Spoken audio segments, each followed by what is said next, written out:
Thank you for coming. Great day, isn't it? Awesome, thank you. So, my name is Stuart Schlossman, like I said, and I'm president and founder of MS Views and News, and I too have multiple sclerosis, and I learned to teach MS to live with my life. All right? Yes, I say that because I run around the country doing MS programs. There are doctors, even the one that's here tonight, wants to know how is it that I have the energy to be running around this country doing MS programs. This year we're doing over 50 programs in 23 states. All right, and yeah, wow, exactly. And how do I have the energy to do this? All right, I mean, there's only 52 weeks in the year. Well, again, I had to teach MS to live my life, and if it doesn't like it, then get the hell out of here, right? That's the easy thing to say. All right. So going forward, MS Views and News does provide educational programs. We provide information and resources. If you use our website, you'll get to know more and more about what it is that we do and the information that we provide. We have a blog. We're on Facebook. We're on Twitter. We're pretty much all over the place, and so hopefully you'll follow us there as well. So for today's program now, I want to move things along rather quickly. We have a lot to discuss. For today's program, I want to thank two companies, Sanofi-Genzyme and Biogen, for without their charitable donations, we cannot do these programs. So I want to give them a round of applause. I hope you all do as well. Thank you. The pharmaceutical industry really does want you to learn about what's going on with your bodies, all right? They want you to be more in tune with what is multiple sclerosis, what it is that you can do for better health, what it is that you can do for any other aspect about MS that may not be medication related. And so they really like when we get out there and we do these programs. Dr. Daniel Kantor is past president of the Florida Society of Neurology, and he's the founding president of the Medical Partnership for MS and a proud member of the Medical Advisory Committee of MS Views and News. And so, with 1,500 miles away, come on up. Let's get this going here. This guy has so much information to provide to you that you're going to want to know why he doesn't live around here. Thank you. Thank you. You want this attached? No, I got it. Go back here, right? They always say that things are bigger in Texas, but they didn't say they're not just bigger, they're also better. So thank you so much for this Texan hospitality. This has been a great program so far, and it was great to see all the support group leaders and really see a robust support group community that we have right here in the Dallas-Fort Worth area. My name is Daniel Kantor. I moved to the South about 11 years ago. I moved from Philadelphia, where I trained, and I was moving to Florida, and I was moving to North Florida, to Jacksonville, and people said, well, that's not Florida. That's South Georgia. You're not really moving, you're moving. And I say, exactly. Southern hospitality, Southern comfort food. 20 pounds later, it's been an amazing ride in North Florida. And now our daughter was born about 3 years ago almost, so 2.5 years ago, and we moved from North Florida down to South Florida because my wife was too cold in Jacksonville. She's from Pittsburgh, but she was too cold in Jacksonville. Kind of an amazing thing. We've learned amazing things about exercise that we didn't used to know. It used to be that we had physical therapists and personal trainers come and talk, and we said, well, that sounds nice. It sounds like exercise really makes a lot of sense. But now, recently, in the past 2 years, we actually have research that shows that things like treadmill exercise not only helps your physical body, it helps you cognitively. It helps your mind work as well. And I remember I was telling a person with MS who I've known for about a decade, I told her I think she should get a treadmill. And so I wrote a prescription for a treadmill, and I handed it to her husband. And what's interesting is people without MS, they say, what? Insurance pays for treadmills? But people with MS know insurance doesn't pay for anything. The only reason I wrote it on a prescription pad was I figured the power of my writing would maybe make the husband actually buy it. So he looked at me and he said, Dr. Kantor, do you use a treadmill? I don't know why that's relevant, but he asked me that. And I said, no, I run in the Florida sun. The next day he bought her a treadmill. So there are things that you can do beyond what you can imagine that can actually help your multiple sclerosis. When we're thinking about MS, actually, there's something worse than the MS that's happening to all of us and that's having a bigger effect on the MS, and that's aging. All of us only age once in life. So none of us really realize till we're there how much age can actually have an effect. But the aging process during the multiple sclerosis story is what can lead to problems. So what you need to do is copy people like Jeff Siegel and try to slow down the aging process. And the way you do that is you live a healthy lifestyle. The healthier you are, the healthier your MS is going to be as well. And that's why when you're talking to your MS team, you want to think about how you can really be the most successful. What can you do to take what's been given to you and try to get yourself the best possible outcomes? And that's what we try to do in multiple sclerosis. Anybody know who this is a picture of? So this person was ice skating, and she fell, and she was weak for 3 months. And then she got better. Then she lost vision in one eye, and it was a little bit painful. And that came back after 2 months. Because bad things happened, followed by good things, the Catholic Church decided that she was a saint. And she was actually named Saint Lidwina, the patron saint of ice skating. We actually think of her as the first person in recorded Western history to have had multiple sclerosis. She had bad things that happened, followed by times that got better. And that idea of a relapse happening and then a remission is what we think is the hallmark of many people with multiple sclerosis.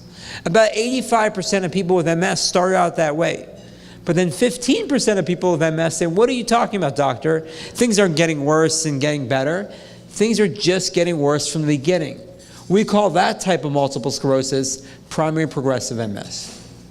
It's amazing what we learn every day from people with MS. In 1903, Sir William Osler said that the best teaching is that done by the patient himself. Now, it was 1903, so we'll forgive the chauvinism that he didn't say herself or themself. But that idea that we learned in the early 1900s is still true today. The most we learn is when we learn from the people that we're actually taking care of. And that's why we came up with this approach. And it's a fairly simple idea. The idea is that the person with MS is at the center of the team. Everybody else are supporting characters, but it's about the person with MS at the center. And that's why we call that the multiple sclerosis team approach rule. And as you see, the person with MS is in the center. On the one side, you have all the people who are involved in healthcare. You have the doctor, the nurse practitioner, the physician assistant, the neurologist, the case manager, social worker, physical, occupational therapist. All of those people together are important, but we are just consultants to try to make you have a better life. And then you have the people on the other side who are a lot more useful to you.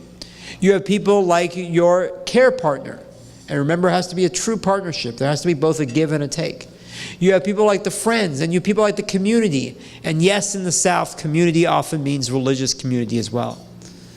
And then we have to think about the MS job.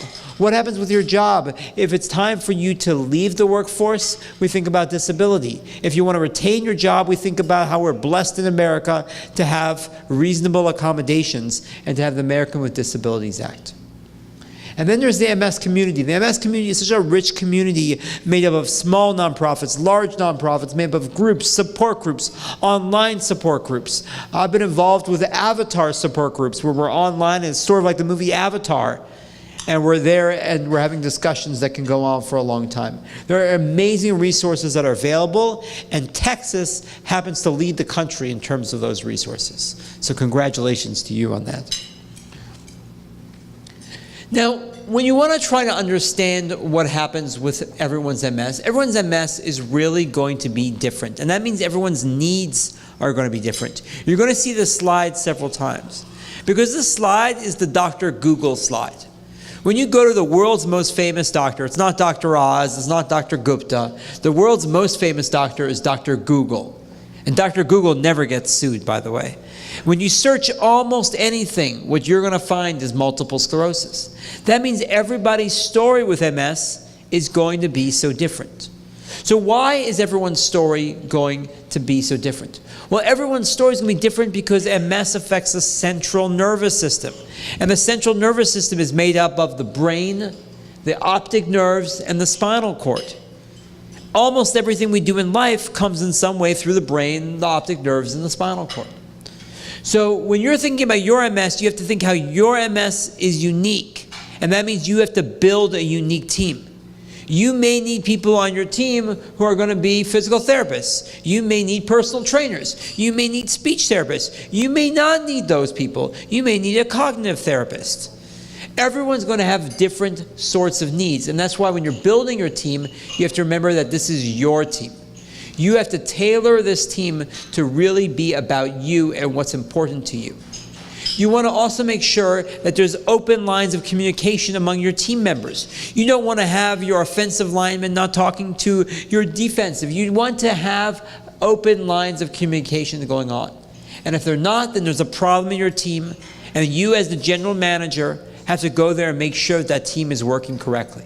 If your doctors aren't talking to each other because they're saying their computers won't talk to each other and the federal government, doesn't matter. You have to figure out a way that there's going to be better and more open lines of communication going on. And what that means is you have to realize when you need to make trades as well.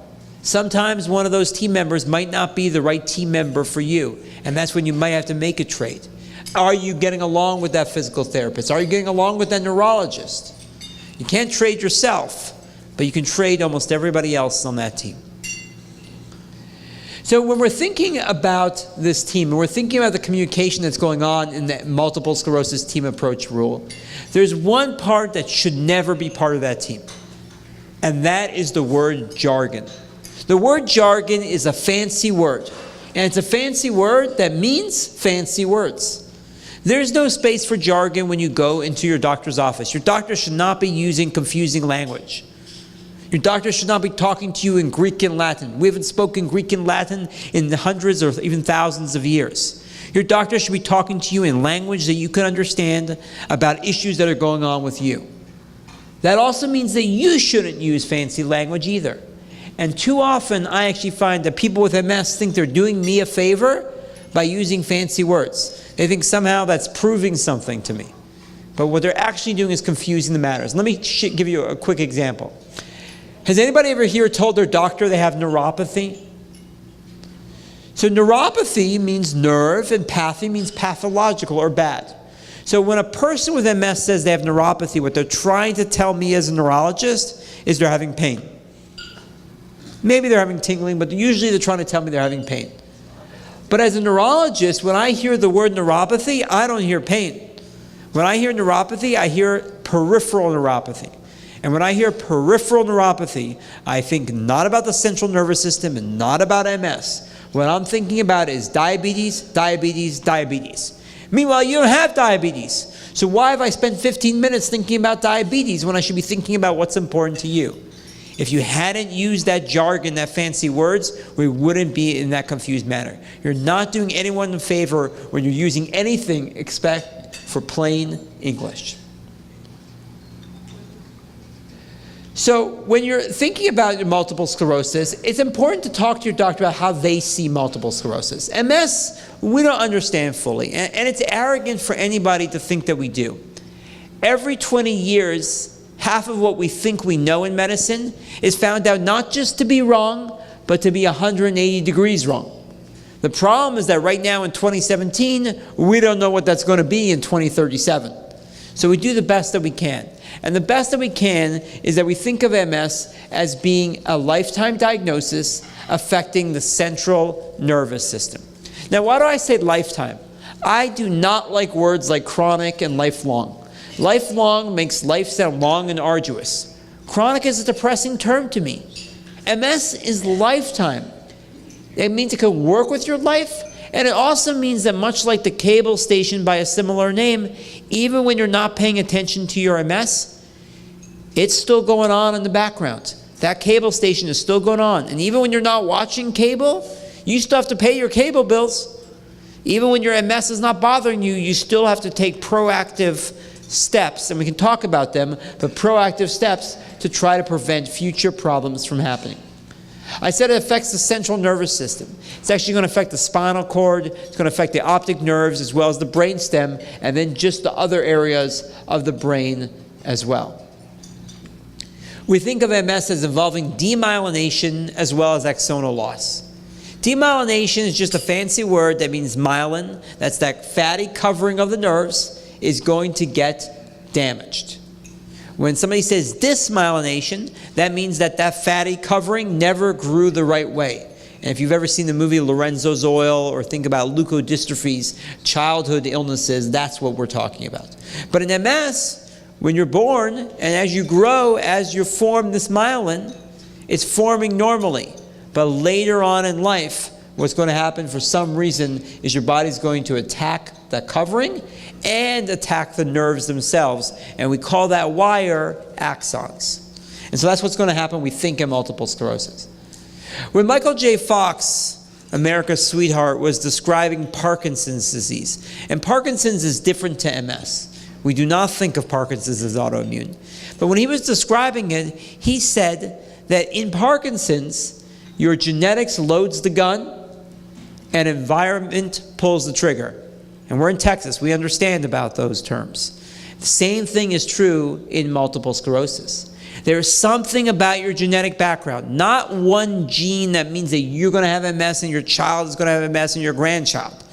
We have about 200 genes that are associated with multiple sclerosis that make you at a higher risk for having it. And then some sort of early environmental exposure before the age of puberty is actually what sets off the MS that's going to go and show itself in the next 10 or 20 or even 30 years. If anybody understood the genetics of MS fully or understood the environmental exposures fully, they would be traveling to Scandinavia to win a Nobel Prize. It's that big a deal. Now, we have learned some things about environmental exposures.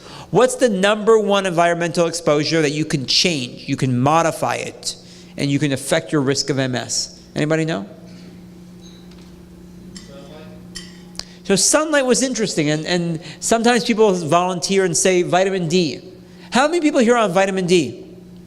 How many people are cured of multiple sclerosis? And all the hands went down. Vitamin D is important. It might be a little bit too little, too late. Smoking cigarettes leads to an earlier age of diagnosis. It leads to more relapses, more progression of physical disability, and if you're still taking self-injectables, it leads to more skin site reactions. We're actually learning about other environmental factors.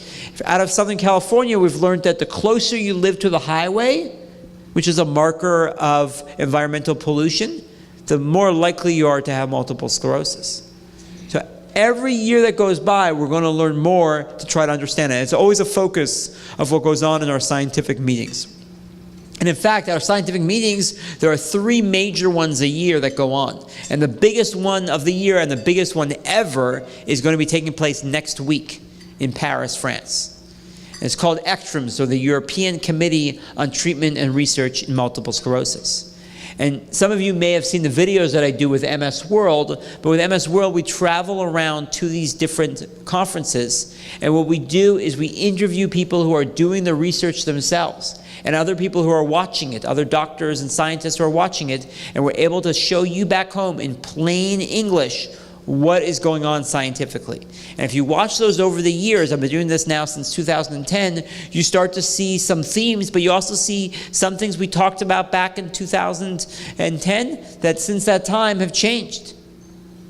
It's amazing in just the 7 years what has changed, what's become more important or less important to us as well. And so staying up and coming to programs such as this by MS Views and News keeps you informed about what's going on, and that can help you understand MS better. What you see here is a diagram that gives us an idea. Basically, we're saying there's something in your genes, there's some sort of environmental factor. Together, those are going to lead to multiple sclerosis.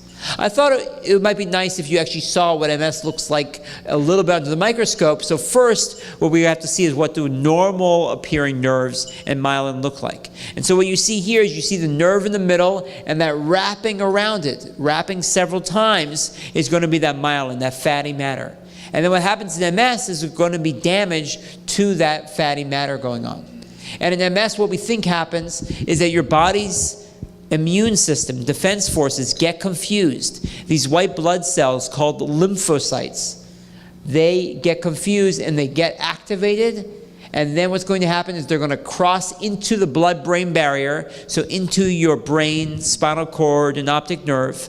And there they're going to release chemicals, and they're also going to wreak havoc and cause damage to both the myelin as well as to the axons. This diagram is going to be a quiz at the end where you're going to have to label each aspect of what's going on here. But in all seriousness, this diagram changes year upon year. Things that we know today, we didn't know just 5 years ago. So we're getting closer to having a better understanding of multiple sclerosis.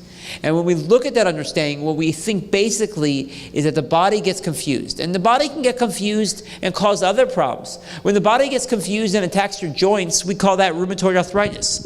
When the body gets confused and attacks your pancreas, we call it diabetes type 1 or juvenile or insulin-dependent diabetes. When the body gets confused and attacks your skin, we call that psoriasis. When the body gets confused and attacks your gut, we call that Crohn's disease or ulcerative colitis. When the body gets confused and attacks the nerves and the covering of the nerves, we call that multiple sclerosis. Some people, the body doesn't get confused. Other people, the body gets confused and causes MS. Somebody else, it causes arthritis. Somebody else, it causes both. We don't fully understand why different people are different. And that's what we're trying to have a better understanding of. Now, sometimes that new research that I said happens every 20 years, sometimes it's just about terminology or about language. An example of that is how we changed the definitions of MS. Just 3 years ago, we used to talk about 4 subtypes of multiple sclerosis. Now, we talk about 3. Doesn't mean all the people that had that one called progressive relapsing don't have MS. It just means that we just lump them together with another group. We're just changing the language that we're using. So by far, most people are going to start out with relapsing remitting multiple sclerosis. Then what you're going to do is some people are going to go on to develop secondary progressive MS, when even in between the attacks, the relapses, or with no more attacks, you're having a slow word decline in terms of your disability. People with primary progressive MS says, what are you talking about, doc? Things have never gotten better. From the beginning, things are slowly getting worse. We call that type of multiple sclerosis primary progressive multiple sclerosis. Now, you can be interested in different aspects of this. One way is to be interested in the attacks. And I know a lot of you, when you go to your neurologist, that's the thing they care about. That attack. It becomes a very, very frightening time. And in fact, if it occurs fast, it could be so frightening you might think you're having a stroke. But that's not what most of your time with MS is about. Most of your time with MS is going to be what's happening in between. What are symptoms that you're having day to day? If you're having progression, what's going on with that? That's going to be most of your time with MS, and that's going to be most of what your neurologist should be working with you on. When we think about MS, we think about the triple threat. We think on one side we want to have proactive medications. These are prophylactic or preventive medications. They're like insurance policies for the future. We're trying to reduce relapses, reduce MRI, and reduce progression of disability. On the whole other side, we have symptomatic management. Notice I didn't say symptomatic medications. In fact, most of what we do does not involve medications. It involves Tai Chi, yoga, breathing exercises, mindful meditation. Yes, we do sometimes use medications, but most of the time those medicines are what we call off-label. They're not being used for the reason they were indicated. For example, if you've been on anything for MS and pain, that is not FDA approved for MS and pain. If you've been on anything for MS and fatigue, that is not FDA approved for MS and fatigue. And if you've been on anything for MS and thinking, that is not FDA approved for MS and thinking. We do have some medicines that are there for the treatment of symptoms of MS, but usually we either use no medications or we use medicines off-label. And then we have rescue treatment. What do we do if you're having a relapse? How can we make that time shorter, get you back to work, get you back to your family, get you back to the things that you enjoy? And that's where we think about things like steroids and other treatments to try to get you back to where you were. But if you're being treated too many times for an attack, that means that your first medicine, that proactive medicine, is not the right one for you. It might mean that I have to think about what kind of changes we can make. So when we think about the FDA-approved prophylactic medicines or disease-modifying therapies, how many did we have in 1992? So I'm seeing people with different answers, and the answer is 0. In 92, we had none. The first one came out in 1993. Since that time, we now, in 2017, have 13 separate branded products, 1 branded generic, and 2 unbranded generics. That is an amazing leap forward that we haven't seen in the rest of neurology, and we haven't seen in most fields of medicine. In fact, a paper came out 2 years ago and said, why are there more advances in MS than there are in anything else? They said, are MS doctors smarter? The answer was no. Is MS easier? The answer was no. It was because people with MS are better at being part of research. They're better at giving of themselves to be a part of a research trial where they don't know if they're going to have benefit or not, but we're all in this together, let's try to figure it out. And that's the attitude we have in multiple sclerosis. So we've come a far way. Does that mean that we should stop? No. Every year you're going to see 1 to 2 new medicines. And we need to get better at treating progressive multiple sclerosis. We need to get better at fixing issues, at causing what we call remyelination, making new myelin grow, making new axons or wires grow. We need to come to all of those things, but we have come a really, really far way. Another way of thinking about these medicines is to think in terms of the 3 routes of administration: self-injectables, IV medicines, as well as oral medications. This is just another way of looking at that exact same table that you just saw before. And for some people, if I talk to them about a self-injectable, they glaze over because there's no chance that they're going to be giving themselves a shot. For other people, if I talk to them about certain side effects of one medicine or another, they're going to say, I don't even want to talk about that. Different people have different needs, and our job as a neurologist is to be able to talk to you and be able to help you, guide you through this story of multiple sclerosis. If that's not happening with your neurologist, it's time to make a trade.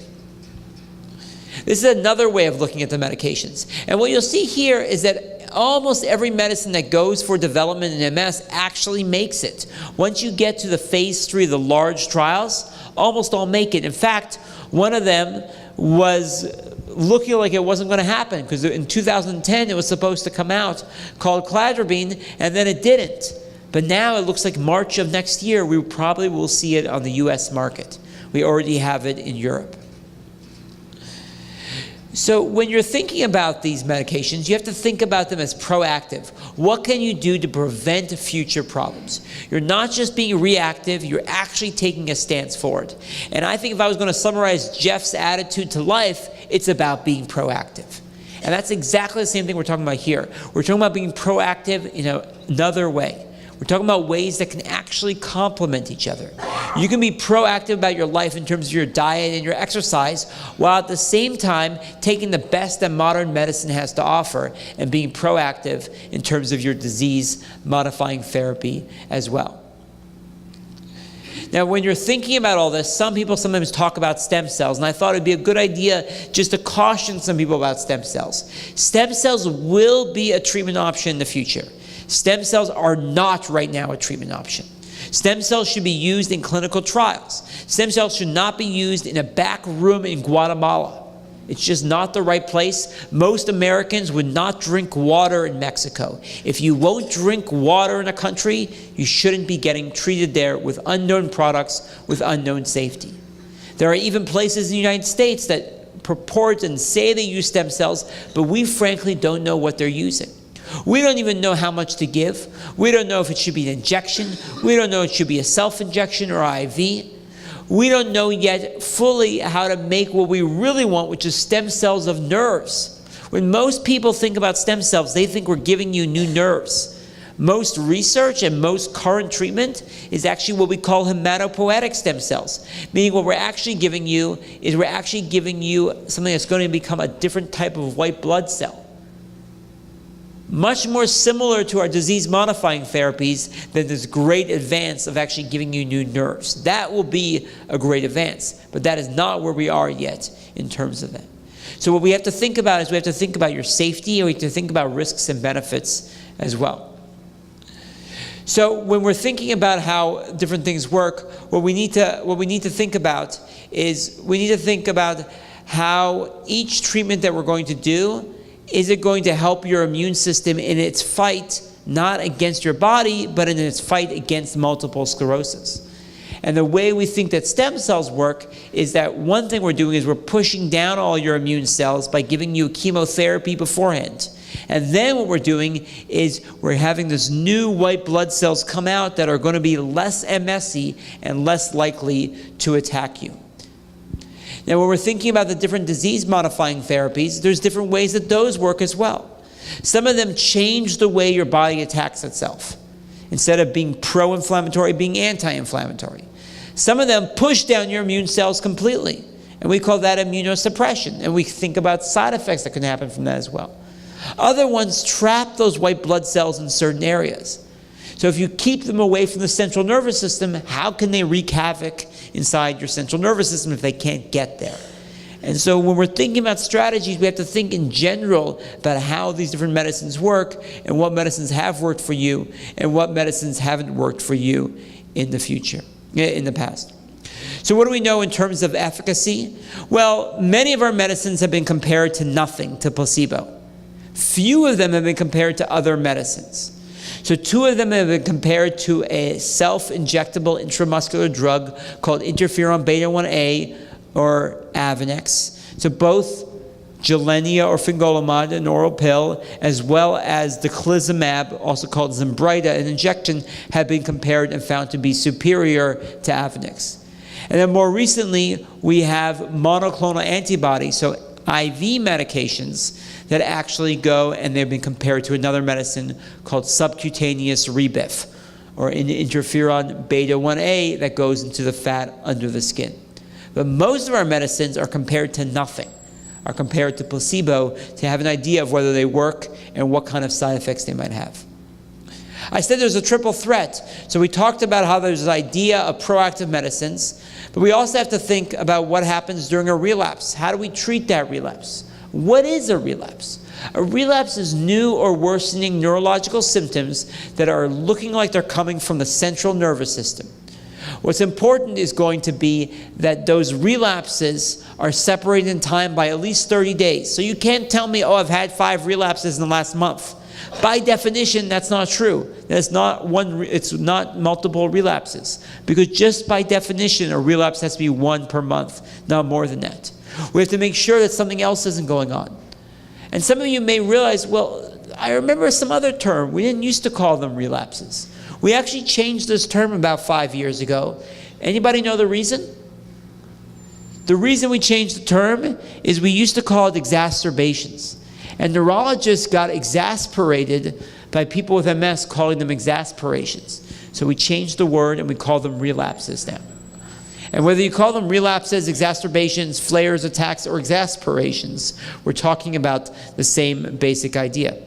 And so what we're going to want to do is we're going to want to make sure that these symptoms are lasting for longer than 24 hours. They're not just the day-to-day symptoms that are important, but those aren't what we call relapses. And then what we're going to want to do is make sure that you don't have something called a pseudo-relapse. Pseudo-relapse, pseudo means the word fake. We're not saying you're faking. What we're saying is it looks like an attack, but it's not. It's very similar to if any of you have ever had a loved one who's been elderly and had dementia and been in a nursing home, and on Friday night they spiked a fever because of their urinary tract infection, and they ended up back in the hospital because they thought it was a new stroke.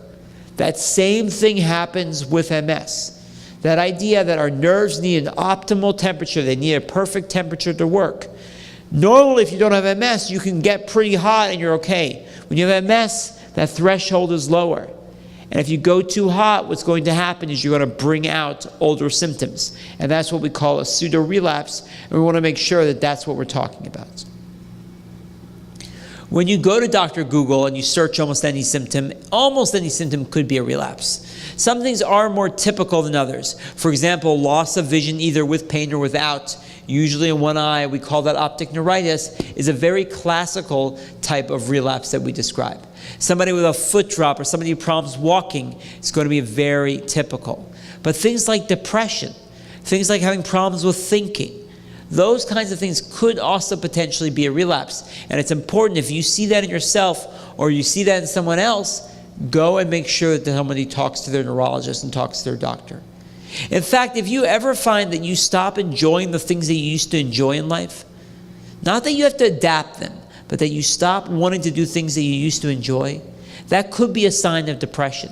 And that's the important time to realize that you are not alone. There are resources both in the medical community, as well as in the government, as well as in the communities around you, as well as in religious communities around you, that can help you or a loved one who's facing such a situation.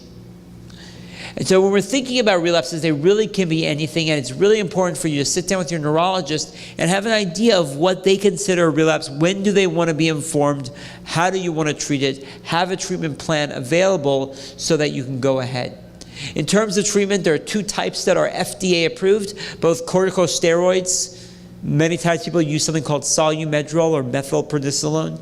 And then we also have something called HP Acthar gel or adrenocorticotropic hormone as well. We sometimes off-label use plasmapheresis, where we're cleaning out your blood, sort of like hemodialysis, as well as something called IVIG, or intravenous immunoglobulin. We talked about disease-modifying therapy, proactive medicines. We talked about relapse treatment, and now we're going to talk about symptomatic management as well. Remember that in symptomatic management, we're not just interested in what happens during the attack, we're interested in what happens in between the attacks. What happens day to day? How can we, as your neurologist, make your life better? If your neurologist is not making your life better, there's a problem. Our job is to take what we can with you and try to figure out how we can make it better. Sometimes those will be big advancements.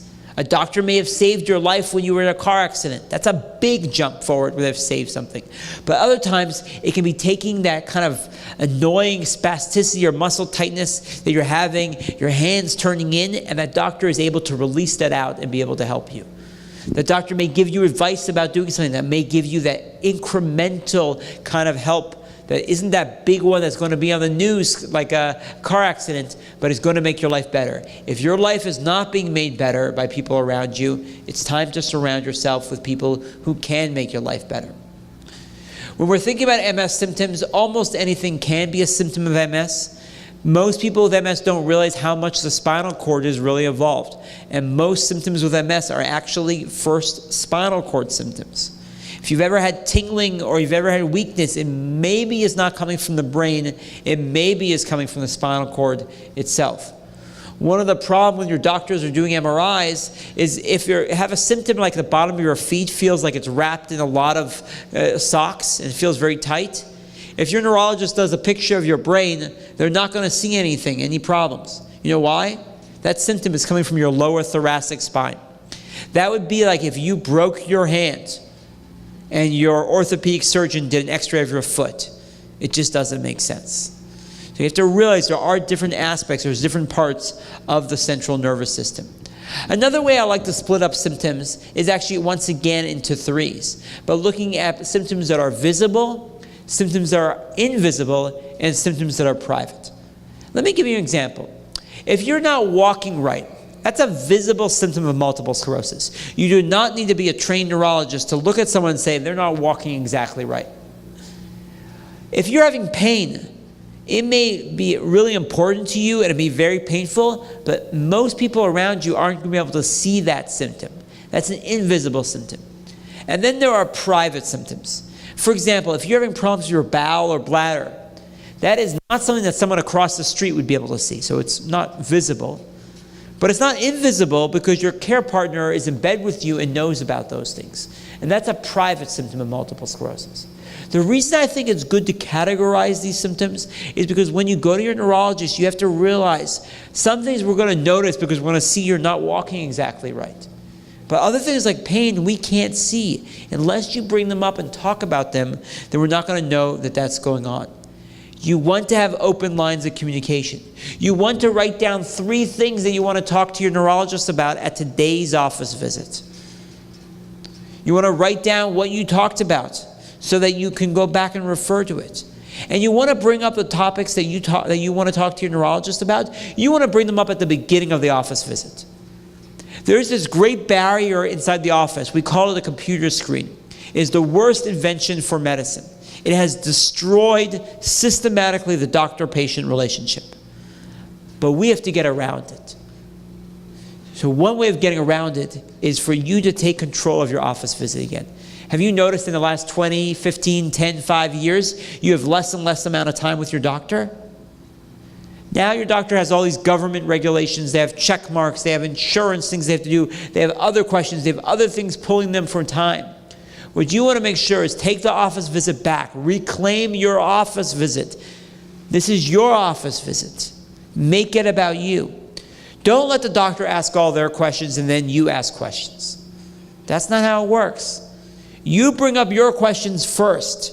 No matter what, your doctor will get to their questions at the end. Bring up your topics first and do not wait for us to leave the room when our hand is on the door and say, "Doc, one more thing." When you do that, it's usually the most private, it's the most personal, and it's the most important. Bring those things up early so that we can help you manage them. If you don't talk to us about what's going on with you, then why are you visiting us? Don't walk in and when I say, "How are you doing?" say, "Fine." I understand it's a Southern idea to be polite and to tell people that things are okay. But if you're seeing your neurologist, you want to make sure they understand what is going on with you and what isn't going on with you. And so you want to work together on that. Now, when we're treating different symptoms, like I mentioned, symptomatic medications are a tiny, small part of what we do. It involves a multimodal approach. We use breathing exercises, Tai Chi, yoga. We're going to use physical, occupational, social work. We're going to use education. We're going to send you to a personal trainer, to a nutritionist, to a dietitian. All these sorts of things to try to help the individual symptoms that are going on. But if you don't make this office visit your office visit, then you're not being a good general manager for your team. You want it to be about you. And the way to make it about you is to make it an efficient visit also. That means that when you come to the office visit, walk in with a typed out list of your medications and your allergies. Couple things. Everyone, whether you have MS or not, you should have one. You should keep it opposite your ID in your purse or your wallet. MS does not protect you against car accidents. The first place that they're going to go when the EMTs come, the emergency medical technicians, is to look for your ID. Wouldn't it be great if it had the list of your medicines and your allergies? And why should it be typed? Well, you know, in Catholic school, they slap your hand if you write too messy. In doctor school, they slap your hand if you write too neatly. And it's not just us who have bad penmanship sometimes. Keep it typed out. Don't just keep it on your smartphone. Even the federal government can't break into your smartphone. Your doctor's office cannot scan your smartphone, but they can scan a piece of paper. If you do that, it means that your first 15 minutes of your office visit aren't wasted on you saying, "Well, I'm on this little yellow pill. I can't remember the name." Most pills anyway nowadays are generic, so they're white, and they change over time, and that's not how we learn the names of pills. If you were going to see your accountant or your tax attorney, you would walk in with all your W-9s and your W-2s and all that stuff. Don't walk into your neurologist without the tools that we need to help make your life better. Help us help you. So when you're making this office visit, you want to be prepared. You want to make a list of things that you want to talk about. You want to bring a loved one with you. You want to bring a care partner to also hear what's going on. 2 heads are better than 1. 4 ears are better than 2 ears. You want to be listening and writing down what we're talking about at the office visit. You want to bring your actual MRI CDs. Most neurologists want to see the actual MRI. We do not want to see a report of what somebody else thought of your MRI. It's important enough. We want to actually see it ourselves. You want to let the office know your specialty and your regular pharmacy. You want to know your authorization date.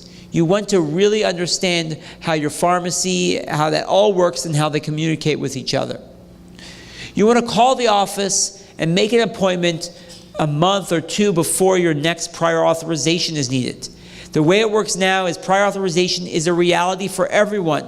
And it's not just a yearly reality. For some people on some medicines, twice a year or more times a year, your doctor not just has to get a refill, they have to get a new permission from the insurance company. You may like the system or you may not like that system. I don't know anyone who does like it, but it's the system. And so what that means is you have to make this office visit yours, and the way you do that is you know your date. Is your prior authorization going to be ending in November? If it is, go and see your neurologist in September. so that they can start getting all that paperwork necessary that they need to do. Don't be calling us 2 days after you've run out of your last drug and say, well, I ran out, but I'm not sure why. If you do that, you are making yourself not as healthy, you are not empowering yourself to take care of your own health, and you're not helping your neurologist either. So what we want to do is take this team approach rule, take the multiple sclerosis team approach rule, and with all of this advice and with all of your right team members, we really hope that we can actually take that and take it much further. So when you look at your team, you want to think, are these members of your team important? Where do I need to make trades or not need to make trades? How can I think about the principles that we have, which are patient care, education, and research, as well as involvement in the community? How can these different M-stars all help each other? How can they work together? I have to tell you, we've been struck lately by a lot of hurricanes. And we've been struck here in Texas, and we've been struck in Florida and Puerto Rico, obviously, and lots of other places. When we were struck by Hurricane Irma, I started to understand what separates people. My wife was in the car filling up on gas. Our daughter, who's 2.5 years old, was in the back, in the car seat. And another man starts like honking his horn and swearing, and he has a young child in his car too at the gas station. We had to go inside, my wife had to go inside to pay for the gas. You weren't allowed to pay with your credit card during the hurricane, or right before the hurricane. And she was nervous because she saw that guy who was honking at her. And somebody else in line said, oh, I know him. I'm an attorney. That guy, he's a school teacher. These were our school teachers.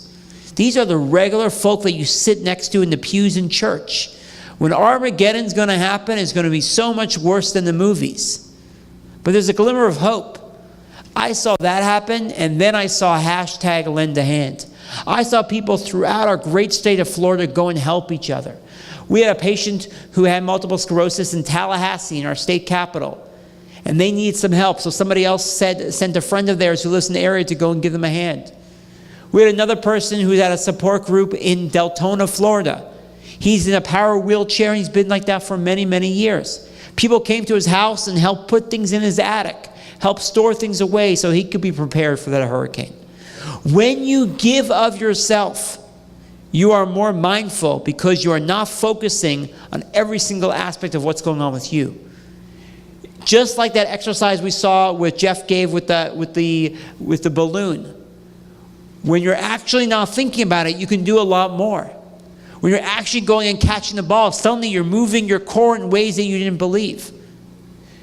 When you're actually not thinking about it, you can move yourself emotionally in ways that you couldn't believe that you could do. You could be like that school teacher, or you could be like those people in Deltona helping somebody else. And it's only by the MS community coming together, and it's by groups such as this one. It's by the amazing support groups we have here in the Lone Star State. It's by groups such as MS Views and News, an organization started by and for people with multiple sclerosis. It's only that way that we're going to have the multiple sclerosis patient network. And we're going to be able to have people with MS helping people with MS. There's a lot of hope for the future. In the 1950s, there was little research about MS.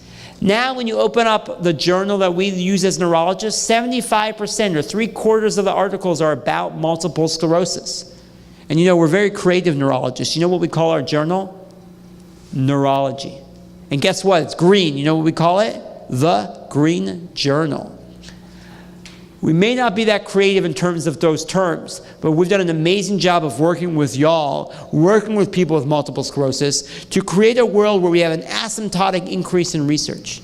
Like nothing else in medicine do we have research going on in multiple sclerosis. And that means that really together, if we work hard, what we can do is take the multiple sclerosis team approach rule, and we can easily turn it into the multiple sclerosis team approach reality. I'd like to thank you so much for your attention.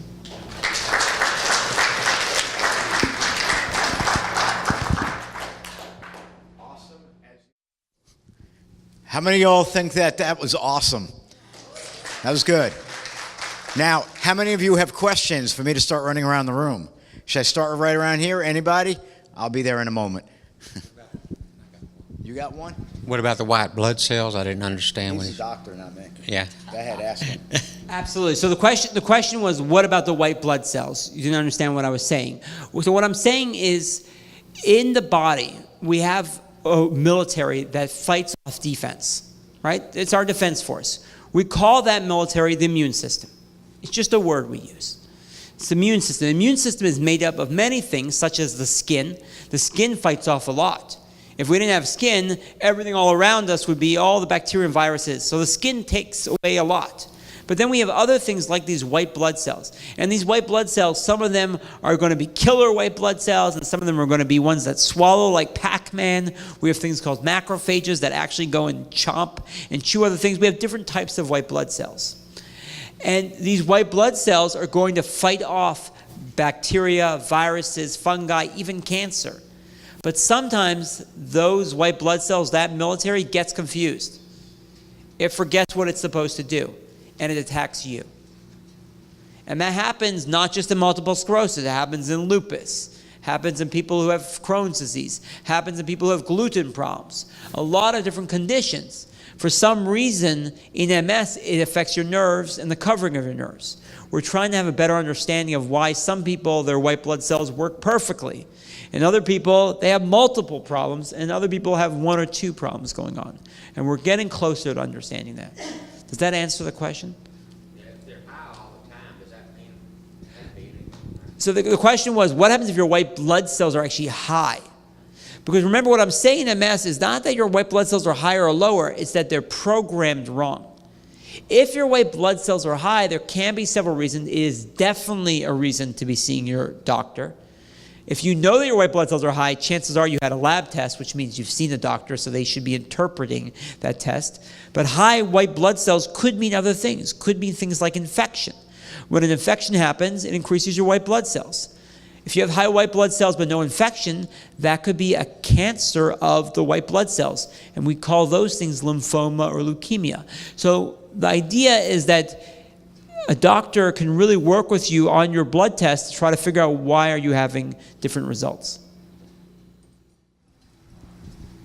I'm curious, I've heard that you can kind of figure out disease progression like after the first 10 years after diagnosis, about how that goes.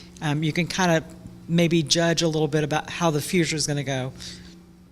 So the question was, is there anything we can do to predict the future? As opposed to diagnosis, we call that prognosis. How do you know how someone's going to do? I know the disease is very unpredictable. I just heard that like the first 10 years were like you could get sort of a picture of how the disease progression was going to be. So the question was, can you, from the first 10 years of how someone's going to do, can you tell how they're going to do in the future? Well, the answer is yes and no. It's yes if they're going to be on no treatment. Because how you did at the beginning, if you're doing badly, chances are you're going to keep on doing badly. If you're doing not bad at all, chances are you're going to do not bad at all later on. It's kind of common sense like that. But then we're adding on all these medications that we've had since 1993, so that changes things. Because how you did in that first 10 years, before there were those medicines, as opposed to the 2 decades since those medicines, may be very different. And that's what we've done. We've changed the face of multiple sclerosis. It used to be if we did a program like this, every single person here would be in a wheelchair. MS has changed. And it's changed for several reasons. One is we're diagnosing people earlier. We're diagnosing people we wouldn't have known had MS. But also, we have medications that can try to stave off or hold back those disability problems from happening. Hello, Dr. Kantor. I've got a question as far as how aging affects MS. The question was, how does aging affect MS? Aging is very, very important to multiple sclerosis because the healthier you are overall, the healthier your MS is going to be.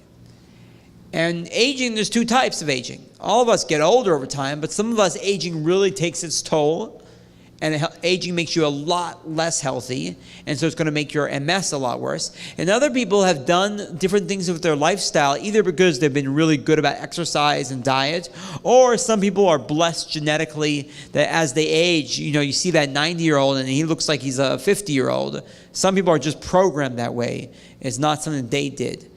And so if you're a person with MS, and you're not taking steps to try to help control your aging, and you're not blessed with the right genes that are going to help it, well, it's going to make your MS much worse as well. And so what you want to do as you age is you want to also be able to think about what lifestyle modifications or changes should you make to make yourself healthier overall. What can you tell us about NIDA? The question was, what can I tell you about NIDA? So let's first talk about what that means. So NIDA is a jargon. It's a fancy word, and if he was in my office, I'd tell him that he has to go back to school and not use fancy words. But he may have read something online and he saw this funny thing with 4 letters that says NIDA, and his question is, what is it? So it's actually called no evident disease activity. So no evidence, so actually NEDA, and then in Texas we call it NADA. So no evidence of disease activity. The basic idea is that nothing new is going on. That's the basic concept. Because we talk about, sometimes you see those fancy arrows by companies and by people who are manufacturing medications that show a reduction in different parts of the attacks or the MRI or the progression of disability. But people with MS say, wait a second, I don't just want things to get down, I want to be free of relapses. I want to have 0. I want to be free of disability progression. I want to have 0. I want to be free of MRI changes. I want to be 0. Those 3 things together make up what we call NIDA 3. We've added on some more things. We say, well, now we also don't want our brains to shrink quite so fast.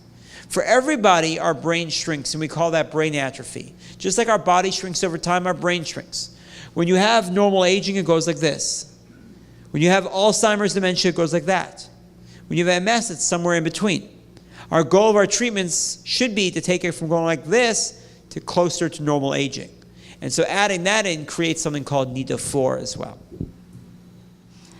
I just have a question about relapsing and remitting. Some symptoms, you have I don't even know what to call it anymore, a flare, I guess, and it's new activity, and then it kind of subsides. Sometimes you don't go back all the way down to where you were. But what happens when you have that, but you have a symptom that never ends, that never goes away, that's always there 24/7? I don't understand why a symptom, when you have relapsing and remitting, why would one particular symptom just stay with you forever and it will never go away? The question was, if we say relapsing, remitting MS is supposed to be things getting worse and then getting better, why are some things stay worse? Or even if they don't continue to get worse, they just stay where they were. Why didn't they get back to baseline? And the answer is tied actually to the term multiple sclerosis. The word sclerosis means multiple scars. So if damage happens to your brain or optic nerve or spinal cord, some of that function is going to come back, but some of it might not. Just like if you scarred your skin because you got a burn, sometimes your skin's going to get back to normal and you're not going to see that burn. But other people, they're going to have that scar and you're going to see that scar for life. That scar for life is like that symptom that you're saying isn't going away. And so it's not different. We're not saying that you're not having relapsing remitting. We're just saying that sometimes you don't get exactly back to where you were. You don't get perfectly back to where you were beforehand. And then helping you with those individual symptoms should be a lot of what your neurologist tries to work with you on. Really appreciate your talk today. I thought it was great, helpful. I took a lot of notes to share with my clients. But one thing that came up today at work was about the MRI results showing new lesions versus lesions that disappear. So do lesions actually go away, or are they talking about inactive? So the question was, if somebody says that a lesion disappeared, what are they talking about? Is this some newfangled device that's doing that? Or is this just that there's no new lesion, it hasn't grown? No, the answer is multiple sclerosis is actually lesions coming and going. And a person with MS is supposed to have some lesions that get bigger, and some that get smaller, some that disappear, and some that appear new. Now we're changing things because we're giving people treatment, these proactive or prophylactic or disease-modifying treatments. But actually, MS lesions are supposed to come and go. It actually tells us that somebody has MS and not something else. With other things, we don't expect them necessarily for the lesion to go away. So if a stroke happens, the lesion might not go away. It may shrink. It may change a little bit, but it's not necessarily going to go away completely. But with MS, we actually see them go away. What can you tell us about biomarkers? The question was, what can I tell you about biomarkers? And that was very similar to the question we had about prognosis. How can we predict the future? The greatest unmet need, in my opinion, in MS is not the next drug to treat relapsing forms of multiple sclerosis. Yes, we still want them, and we're still going to get 1 to 2 new per year. But that's not our greatest unmet need. Our greatest unmet need have to do with repairing MS, have to do also with progressive MS, and also have to do with how do we predict how you're going to do on a medicine and how you're going to do in terms of your MS overall. So in an ideal world, we would have a very simple test, either a pinprick test or like those scanners like on Star Trek that would tell us how you're going to do in the future. That's what a biomarker is. We don't have that. So the best biomarker we have now, it doesn't really fit the definition. It's not cheap and it's not fast. It's called MRI. MRI is a biomarker. It's looking at a picture of the brain and it's giving us an idea of the biology of what's going on in terms of your multiple sclerosis. It's just not the classic biomarker, because the classic biomarker is something very fast and very easy to do. So if anybody here has diabetes or knows somebody with diabetes, there's a blood test called hemoglobin A1C. That's a biomarker because that tells us how you've done over the last 3 months. And it can help predict how you're going to do in the future. If you get a pinprick and they check to see your blood sugar, that's a biomarker. It's a biological test that's telling you about your diabetes. We do not have anything really besides MRI that's used for everybody with MS. We are getting there though. The problem with some of these biomarkers is that in MS, the problem is inside the central nervous system. So a blood test may not show you what's going on inside the central nervous system. And that's why sometimes people think, well, we might have to do a test which involves a spinal tap. But no one in America loves spinal taps. And so there actually is research now looking at some of these biomarkers, but in the bloodstream itself. And that's going to be the next great thing that happens in multiple sclerosis. What can you tell a patient who feels that they're worsening, but their doctor just continues to tell them how stable they are, and yet they know because they journal what's going on with themselves, and they could see that they've gotten worse in the last year or so? It's very important to have an idea of how you're doing. Nobody knows you as well as you know yourself. The neurologic examination is important, but it's not nearly as important as the patient examination and what you yourself feel as you examine what's going on with you. Sometimes we have to clarify things because some things can be confusing. Fatigue can sometimes be mistaken for depression, which can sometimes be mistaken for cognitive problems or memory problems. But if you feel like you're not walking the right way like you were before, you know much better than the doctor is how you're doing. If your doctor really can't understand what you're saying to them, at a certain point, this is not like a marriage where you have to try to rescue it with counseling and doing all these other things. At a certain point, the question is this the right doctor for you? Because if you feel like things aren't going well and they just want to give you a rosy picture, well, it's good to be positive, very positive with my patients. But you also have to be honest about what's going on. You have to think about what things we can do to fix what's going on as well. A person asked me to ask you your feelings on CBD or legal marijuana. The question was about marijuana. Now, marijuana is not legal in the United States, so there's no such thing as legal marijuana. The federal government is very clear that marijuana is a drug of abuse and is not legal in this country. Different states have had different approaches, ranging from saying, well, we don't care what the federal government says, so go out there and smoke and do whatever you want, to some saying, well, not everybody can smoke. You have to get a card that says that you're able to. So if you can tell your doctor you have carpal tunnel syndrome or anxiety, then you can get one of those cards. Those are states like California. The first one's, like an example, is Colorado.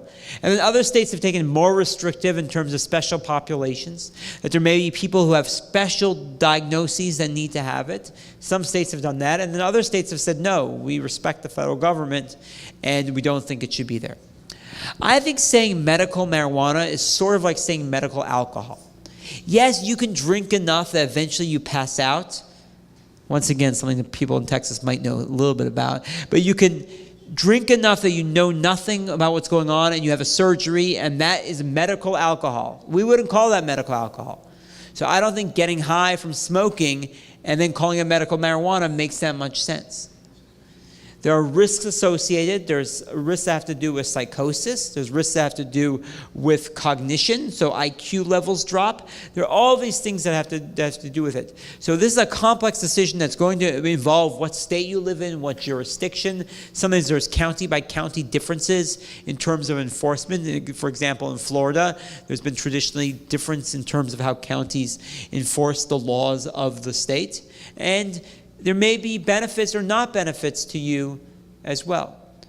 Even if you look at what we think of as the most beneficial aspects that have to do with marijuana is actually spasticity, multiple sclerosis. Epilepsy actually did not work in the trials. When they did the studies on spasticity and multiple sclerosis, it wasn't with smoking. It was with using a very specific formulation of it. Interestingly, it did not help spasticity, muscle tightness, when it was measured by a doctor or nurse or physical therapist. People's self-perception of their tightness was better. So people felt better while on it. There's a difference between feeling better and something actually biologically improving you. What about the topical use? There's been some studies on the topical use of the oils that have been used for pain and joints and different forms of spasticity without ingesting it or smoking it. Right. So the question was about, can there be other ways that can reduce the burden of side effects but still have some benefit? And because it is a product that can be absorbed somewhat through the skin, does it make sense to actually use marijuana oil and to rub it in, and could that possibly help? So we have some data that suggests that it can be beneficial. Some of the data is a little bit confusing because some of the benefits have to do with the idea of rubbing something vigorously into your skin. You are actually doing a good job. So studies that go on have to be very careful about how they control for it, because it has to be the same amount of rubbing and the same amount of massaging that's going on, because massage therapy alone can help with spasticity as well. And so if there are ways that people can take it that are going to be less about ingesting and getting the burden of side effects and more about getting the other benefits, then it's probably a path forward we should go. It's not a path forward that's going to happen if every state decides to just legalize for the state recreational marijuana. If you legalize recreational marijuana, you have made a disincentive to any research to go on, because why would somebody do research if people can just go out and smoke it? There's not going to be as much research as there could be if everyone's using it already. So I was asked to ask you that if a person goes for an MRI and there's no new lesions at all, yet they feel that something's still going on within their body, and their doctor tells them that there's no new lesions, so I don't need to see you, what do you say to that person? I can't imagine a world where a neurologist would say that to a person, because the neurologist's job is to see people. An MRI is a picture. It's a big picture of the brain. It's not showing you the micro structural lesions that are going on in multiple sclerosis. It's not showing you what we call normal appearing white matter, which in multiple sclerosis is not as normal as it appears to be on MRI. So an MRI is a big picture of what's going on. And so if somebody is not doing well and the MRI looks fine, that's nice. That's fine. We already know that MRIs don't link exactly with how people do. What's important to your neurologist should be the person standing in front of them. I think we have a lot of information about healthy eating and exercising and living well. What do you think about probiotics? How does that fit into it? The question was about probiotics. When we think about the immune system and we think about the nervous system, people think about the immune system, they think about the bloodstream. When they think about the nervous system, they think about the brain. There's another organ that beats out both of those, and that's the gut. Inside our gut, we have so much living inside us. We have bacteria that work within our bodies. And the idea of a probiotic is to try to boost those healthy bacteria that are already inside you. There can be benefits in terms of digestion, in terms of making sure that you stay regular. And then also there's been research that showed that people with MS may have a slightly different makeup of bacteria in their guts. Now, what we don't fully understand is that why they have MS, or did MS make them change the bacteria they have in their guts? Also, what we don't fully understand is if we change the bacteria they have in their guts, are we going to make them look less like a person with multiple sclerosis or not? And that's where probiotics come in. The thought of probiotics is, couldn't there be something we could swallow and it would change the bacteria in our gut? And by changing the bacteria in our gut, we're making us less like a person with multiple sclerosis. I do think in the next 5 years, we'll probably see a preferred probiotic that many of us say, you know what, if you have MS, it's not going to cure your MS. It's kind of like vitamin D. It's just one of those things in the cocktail that we should add to your therapy. So speaking of vitamin D, did you get a chance to speak about that before? So vitamin D, my take on vitamin D is a little bit different than some other MS specialists, where I know there's a lot of excitement in vitamin D. But I got to tell you, there's a lot of excitement in vitamin D in psychiatry, in cardiology, in orthopedics. There's a lot of excitement about vitamin D in everything. Sometimes I think low vitamin D might just be a marker of having a lifetime diagnosis. Whether it's MS or lupus or rheumatoid arthritis or heart failure, it might just be a marker that when you have one of those things going on, you have lower levels. And so obviously when we see a low level, our knee-jerk reaction is to increase that level. And so we give vitamin D supplementation. There may be risks associated with too much supplementation.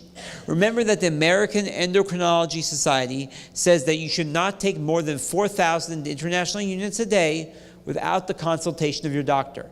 You could be taking more. Your doctor could be prescribing you. I know sometimes people have short-term 50,000 international units. But what they're trying to do there is trying to raise your level, and they may need to check your bloodstream to make sure you're not having kidney stones and make sure there's not other problems happening. In fact, there was a study from about 1.5 years ago that showed a high vitamin D, and it wasn't even as high as we use in MS. But what was considered high for that study, which was about 1,000 per day when it worked out, actually increased the number of falls of elderly people, not people with MS, but elderly people who took it, had increased falls when they took higher doses of vitamin D. Sometimes I wonder if some of the falls we see in MS might be related to us being over careful about supplementing vitamin D. Okay, any other questions out there?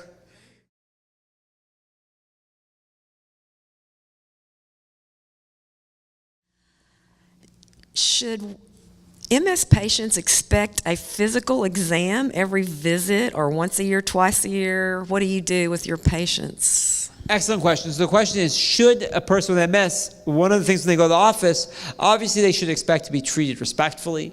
They should expect to be listened to. They should expect to have their concerns answered, not be rushed. But should they expect a neurologic examination? The answer is actually going to be tailored to the person. You know, in many parts of neurology, we don't necessarily do a full neurologic examination every time. So I'm also board certified in headache medicine, and somebody with migraine who has an established diagnosis of migraine without multiple sclerosis, they don't necessarily get neurological examinations. Now, somebody with MS may have abnormalities, but a neurologic examination takes time. And there's less and less time that the insurance companies are giving for your office visits. So if the doctor is talking to you about depression at today's office visit, am I then going to go and do a neurologic examination just so I feel like academically I had you touch your toes and touch your finger to your nose and Simon didn't say, and all? If it's not going to help what I'm doing, it may not be the right thing to do at that office visit. So it's going to depend. Now, if you want a neurologic examination at today's office visit or other ones, just express that to your neurologist. That's what we're trained to do. So asking us to do a neurologic examination, that's an easy thing for us to do. It may not be what you need most at that office visit, but if it's something you want, you definitely can ask for it. I feel like we're doing an auction and somebody jumps up last minute. Sorry. My question is, inflammatory stage versus non-inflammatory stage of MS. Is that valid as far as treatment or not treating? If there's no new lesions, no new symptoms, and so forth? Yeah, so the question was about inflammatory versus non-inflammatory stages of MS.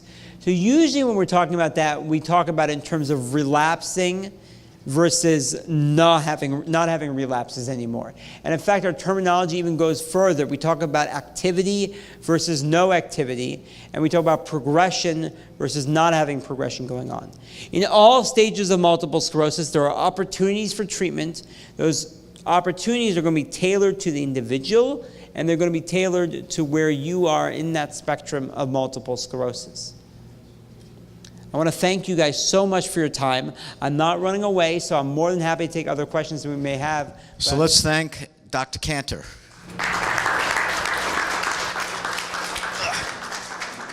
Awesome. Simply awesome. All right, so, yes, I'm being reminded. If you can, please, let's remember to fill out those seminar evaluation forms. If you have any recommendations for when we want to come back for next year of topics that you would like us to see if we can do for the program, we would greatly appreciate it. And again, I want to thank Sanofi-Genzyme and Biogen for providing us the charitable funding to do today's program, the charitable donations that they gave us, and I hope you all had a good learning experience. Thank you.